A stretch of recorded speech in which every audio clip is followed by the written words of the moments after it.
bebas. Ya. Dan Bapak Ibu tadi sudah lihat ya, kalau Bapak Ibu pengen kaya harus belajar sama orang yang pernah miskin jadi kaya, betul ya? Tadi lihat foto saya waktu muda, ganteng mana sama sekarang? Ganteng dulu. Ganteng mana? Jawab yang jujur. Sekarang, iya. Dulu zaman saya miskin Bapak Ibu, saya miskin kurang lebih 25 tahun. Karena saya ikut bapak saya 25 tahun. Setelah saya lepas dari keluarga saya, hidup saya berubah jadi orang kaya. Ya. Gara-gara saya jadi orang kaya, karena saya anak pertama, adik saya lulus sekolah semua. Adik saya yang kedua sekarang sudah jadi presiden direktur juga, punya 2 perusahaan. Bapak saya jadi orang yang paling dihargai di kampung saya, yang dulunya bukan siapa-siapa. Itulah hebatnya kalau kita menjadi orang kaya. Dan dulu saya menjadi orang miskin, luar biasa. Miskin itu tidak enak Bapak Ibu, betul nggak? Miskin itu menyakitkan Bapak Ibu. Makanya saya dendam dengan kemiskinan. Itu yang saya alami. Sehingga saya berjuang, alhamdulillah setelah saya berjuang mati-matian, yang dulunya ada di bawah sekarang naik ke atas.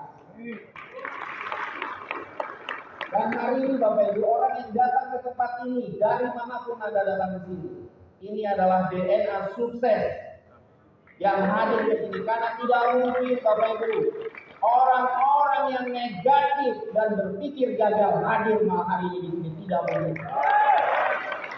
Kenapa? Orang gagal menarik orang gagal. Orang sukses akan menarik orang-orang yang nanti juga akan sukses. Di luar sana, kalau mereka nggak datang, alasannya nggak bayar, nggak punya uang. Di BBC Bapak Ibu, kita sudah modali, kita sudah siapkan uangnya. Saya yang ngomong, saya yang presentasi, saya yang ngajari, saya yang bayari. Bapak Ibu tinggal duduk, datang diam, dengerin omongan kita hari ini. Ya.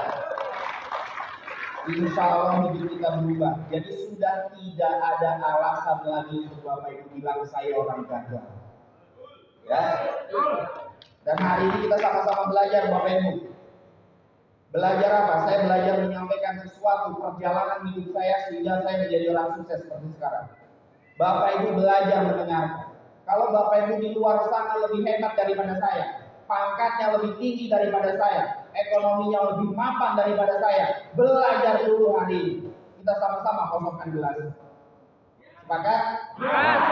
Karena kalau Bapak Ibu nggak kosongkan gelasnya, sayang sekali jauh-jauh datang ke sini nggak akan dapat apa-apa.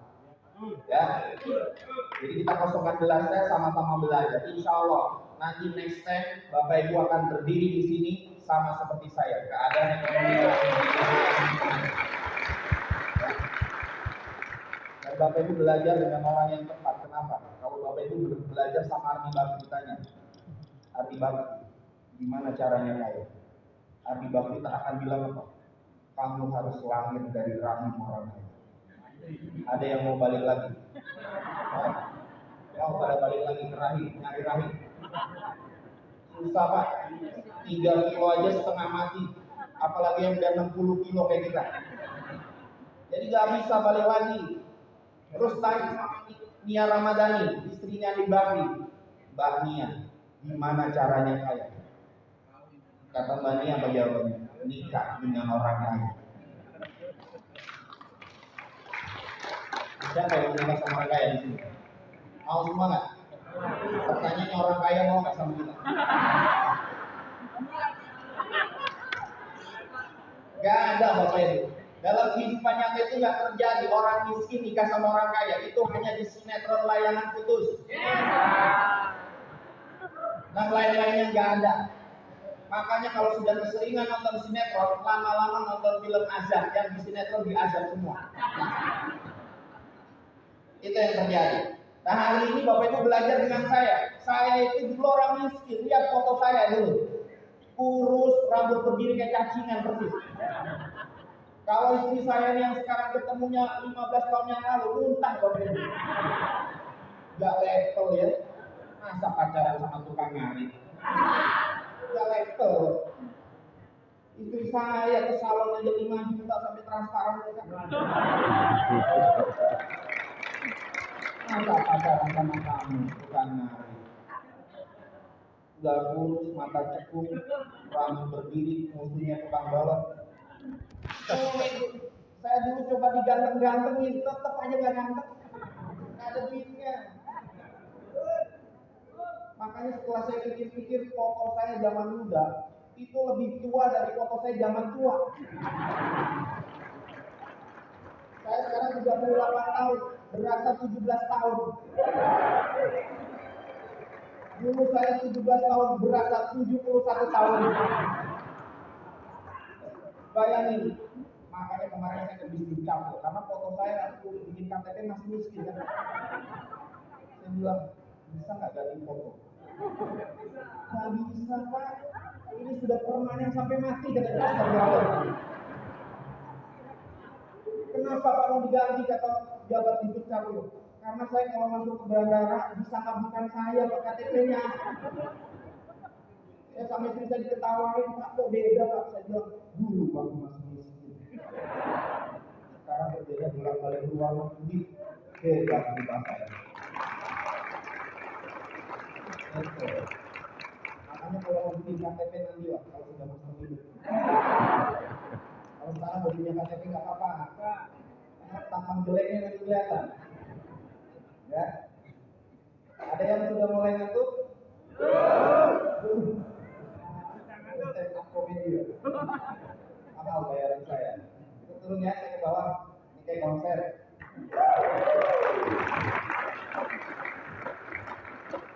Yang di depan nanti boleh madep ke sana, tapi madep ke sini aja. Bang. Oke, hari ini kita training sama-sama belajar. Sepakat ya, aturan main training dengan saya pertama. Kalau tidur silakan, kalau ngantuk silakan tidur. Jangan dipaksa. Di belakang sini ada ruang VIP, ada bantal-bantal sudah kita siapkan. Jadi begitu tanda-tanda sudah mulai clear, langsung aja masuk dalam tidur. Kenapa? Kalau dipaksa itu nggak masuk. Soalnya di divisi ada salah satu master leader yang penghasilannya paling besar di dunia dan akhirat, di divisi ada. Namanya master leader Iwan. Penghasilannya paling besar di divisi. Setiap training tidur, makanya kalau pakai kacamata mesti tidur deh. Lagi meeting sama direksi duduk paling depan pakai kacamata, tidur dia bolong. Saya tanya Pak Iwan, kenapa kok kalau meeting tidur tapi sukses Pak Iwan? Terus jawab Pak Iwan, saya kalau tidur mimpi di training. Malah lebih paham saya daripada begini katanya. Habis saya bilang. Makanya kalau ngantuk tidur apalagi di depan ngantuk langsung aja Pak. Jangan mengundang diri, ya. Terus yang kedua, kalau ada telepon, bunyi telepon HP-nya. Kalau mau ngangkat telepon boleh, tapi syaratnya joget dulu. Sampai nada derinya berat, boleh diangkat. Jadi training sama saya santai aja Pak. Kita ini kan belajar, ya, orang-orang dewasa semua. Jadi kalau saya tegang ada waktunya kalau dari ngopi. Ya, kita ada waktunya minum kopi malam Jumat boleh tegang. Kalau training udah tegang Pak, santai aja, urat-urat disantai dulu, ya. Kalau jadi kita besar. Nah, hari ini kita training. Yang pertama Bapak Ibu, kita nyala. Macet. Mana nek? Neknya nggak jalan nih. Kenapa nih? Nah ini sudah. Oke, kita bicara sukses dulu. Siapa yang ingin sukses di sini? Saya. Siapa coba yang ingin sukses? Saya. Aku pengen sukses semua. Ini kalau sukses semua siapa nanti yang ikut bantu saya? Jangan sukses semua lah. Nanti kalau sukses semua bingung saya. Pembantu gak ada, supir gak ada, sembako gak ada, tukang beli panggung gak ada. Nanti kalau saya bangun rumah, siapa nanti kunginya? Pakai mesin. Oh nggak apa-apa. Sukses pengen sukses semua ya. Sukses itu apa toh? Katanya pengen sukses. Sukses itu apa? Sukses itu sejenis makanan kayak combro gitu ya. Apa sukses itu apa coba? Ini di depan. Sukses itu apa? Segala kebutuhan terpenuhi. Sudah terpenuhi belum? Masa makan sudah belum? Sudah. Makan tiap hari. Oh iya, segala kebutuhan terpenuhi itu sukses. Apalagi coba? Apa bu? Oh, ya, bisa membahagiakan orang tua sama bisa membahagiakan banyak orang. Mulia cita-citanya besok. Apa? Dan menurut saya itu perubahan kita itu semakin ada usaha dan juga ini. Ya, sudah usaha sama sudah punya keinginan. Sudah sukses ya? Belum. Sekarang? Belum. Apa itu sukses? Apa? Ini pakaiannya Mas Saiful. Apa Pak? Sukses. Bebas finansial, finansialnya bebas kemana-mana. Ya, Pak. Apa Pak? Orang yang bisa mensukseskan orang lain itu orang sukses.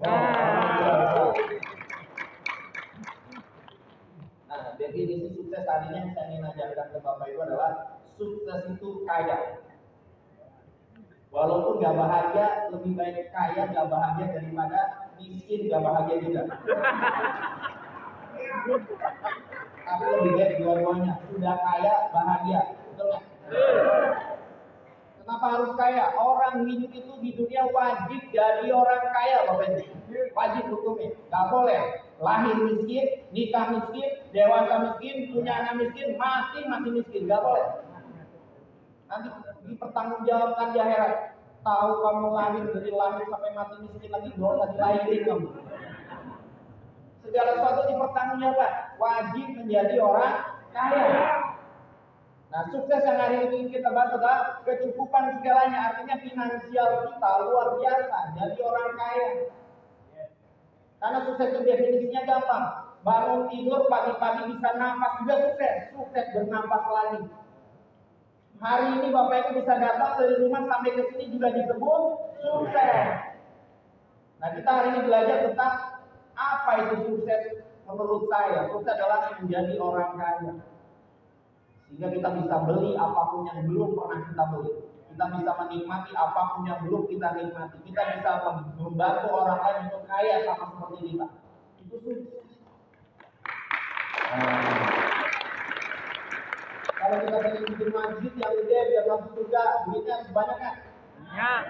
Kalau zaman dulu bikin masjid kan cuma pakai patok-patok selesai. Jangan sekarang Pak, masjid harus mewah, ada toanya segala macam, ada AC-nya.